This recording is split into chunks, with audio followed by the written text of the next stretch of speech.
What's up, everyone? This is the Lucas Ross Sports Channel, and it is time for my thoughts on the AP Top 25 poll heading into Week 13 of the 2022 college football season.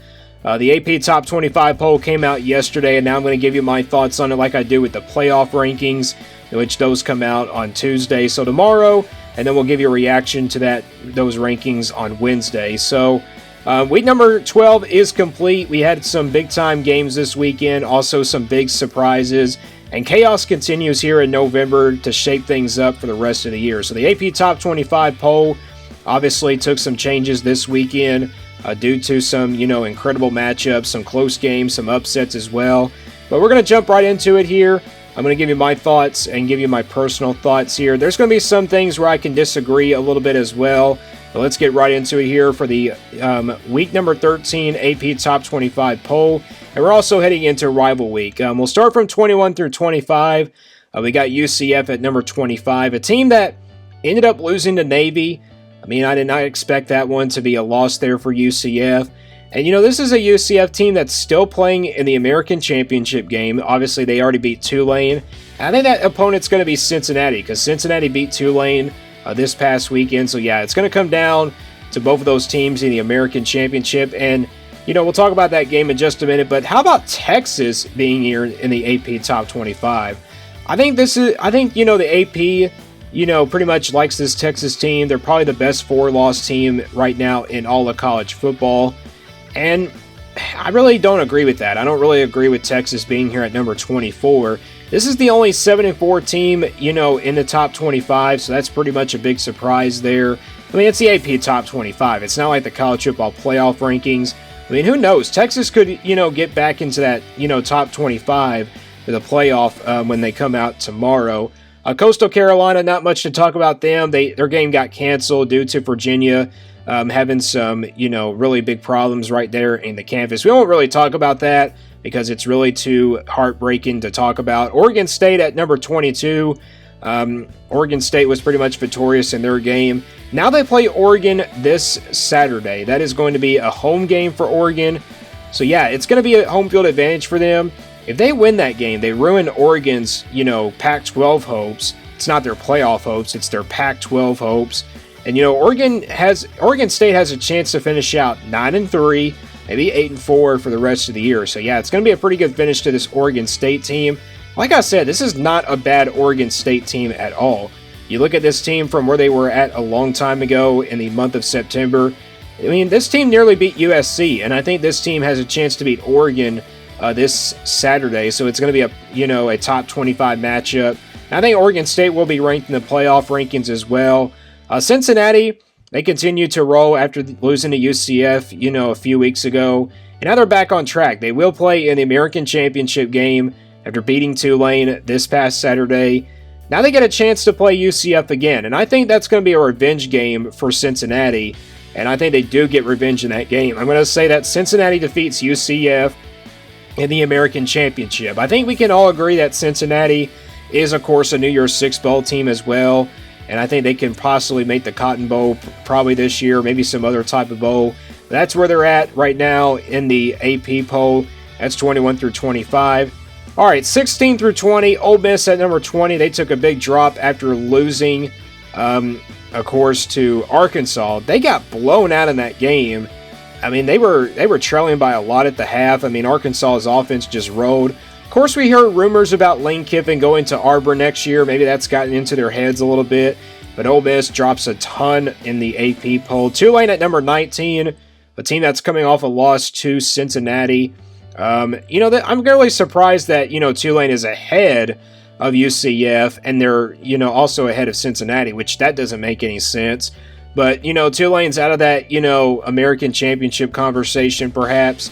And, they don't really have to play in that championship game now. So, and then North Carolina comes in at number 18. Obviously, an embarrassing loss to Georgia Tech. Georgia Tech, not one of the most, terrible teams in the Coastal Division. I think we can all clearly say that Virginia Tech is one of the worst teams in that Coastal Division.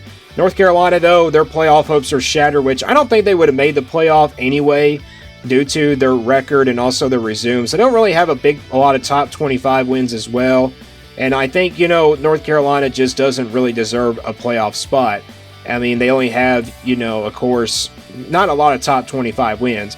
I think the good news is, though, for North Carolina, they could still play in the ACC championship, still go 10-2, perhaps, at the end of the year. And NC State, they'll play NC State. That's a rival game there. You just never know what can happen to these rival games. North Carolina, though, they have a chance to win the ACC title. I mean, they still have a chance to beat Clemson. Their offense is good enough to handle Clemson as well. UCLA at number 17, a team that lost a heartbreaker at the end there with USC.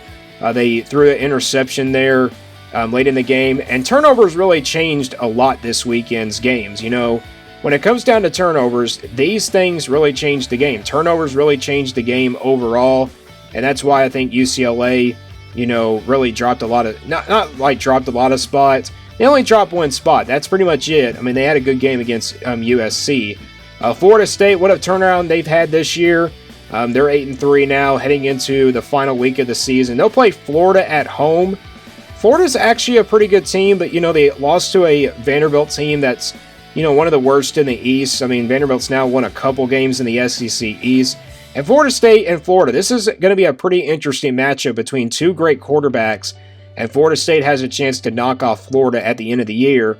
How about that? If Florida State goes 9-3, that's a big accomplishment for Mike Norvell in his, their years at Florida State. So what a turnaround this has been for this Florida State team. Let's go 11-15 now. Kansas State at number 15. They beat West Virginia this past Saturday. It was a high-scoring game, but Kansas State's offense was pretty explosive. Now I think Kansas State has a chance to go to the Big 12 championship. I think that's pretty clear now. Oklahoma State out of that conversation. You can say that Oklahoma State is out of that conversation. You can also say that Baylor is pretty much out of that conversation now because Kansas State already beat them, and I think it's going to be coming down to Kansas State and TCU in the Big 12 championship. So yeah, they're sitting there at 8-3. And I will make a prediction on that one when the conference championship week comes around. Utah at number 14. Tough loss to Oregon. They really competed in that game, but not enough to really overcome that. And their Pac-12 playoff hopes, or actually their Pac-12 championship hopes, are now over. Notre Dame, this is another team that keeps getting better each and every single game. They'll have a good matchup against USC coming up this Saturday. That is going to be a big-time game. And I think Notre Dame can really keep that game close. It just comes down to their defense.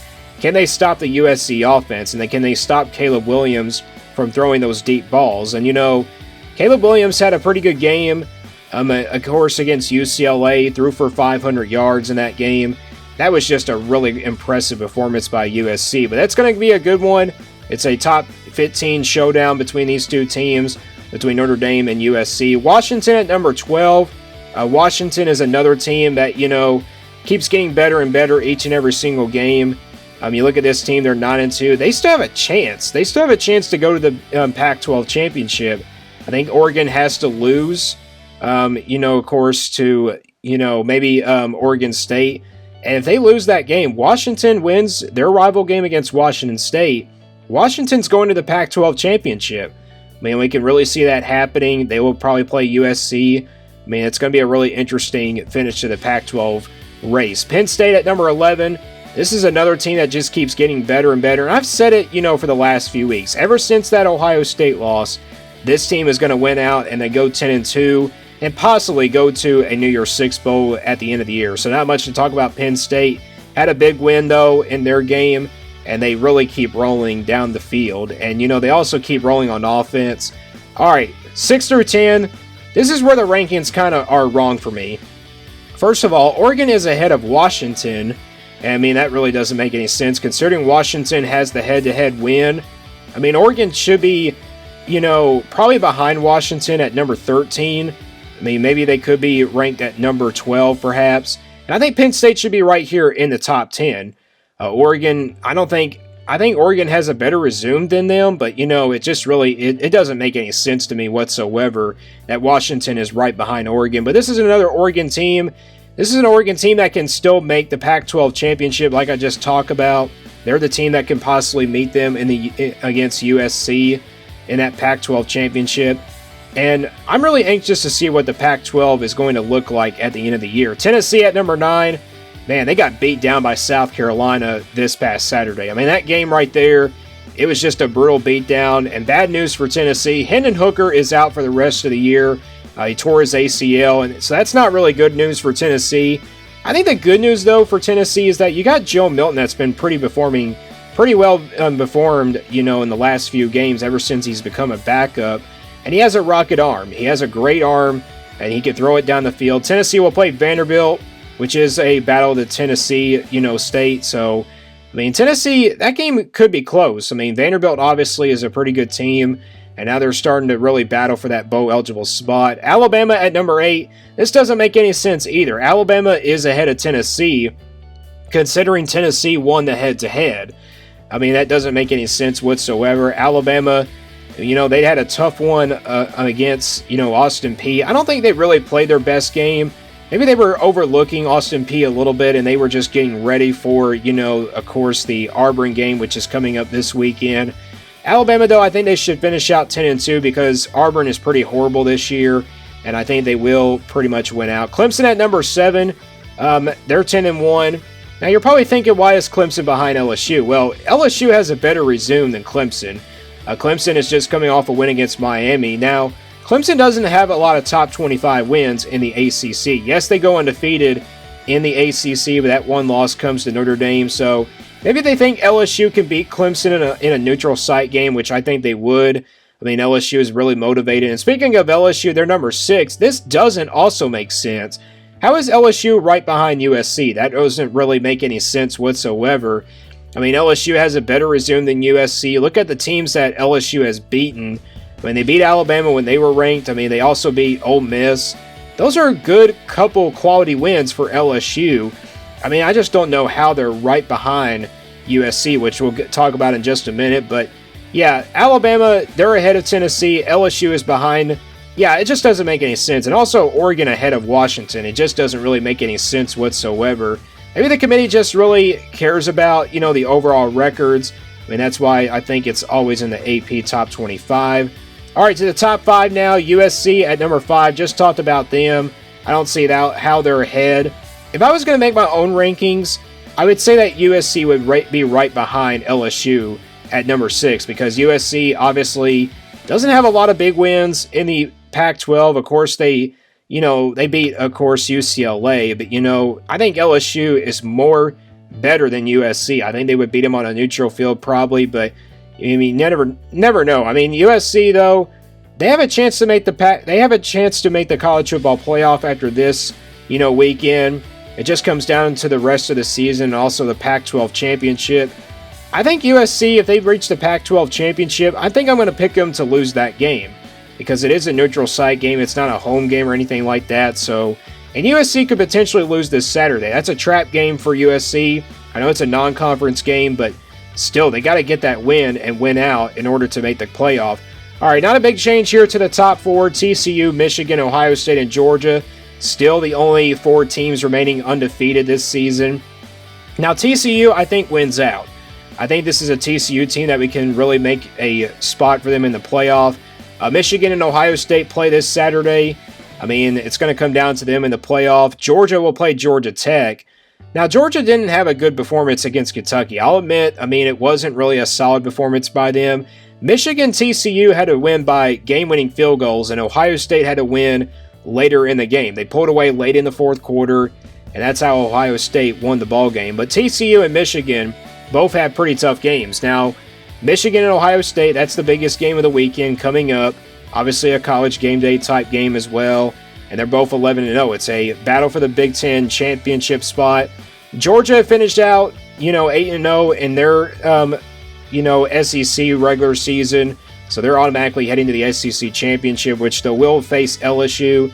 TCU has one more Big 12 game, and that's Iowa State this Saturday, which I don't think it will be a blowout. I think it will be kind of similar to Baylor, a trap tight game, but I think TCU is going to win that game anyway. So, all right, that's the top 25 AP poll update after week number 12 and heading into week number 13 of Rival Week. Let me guys know what you think about these top 25 rankings down in the comments below, and stay tuned here for more on the Lucas Ross Sports Channel.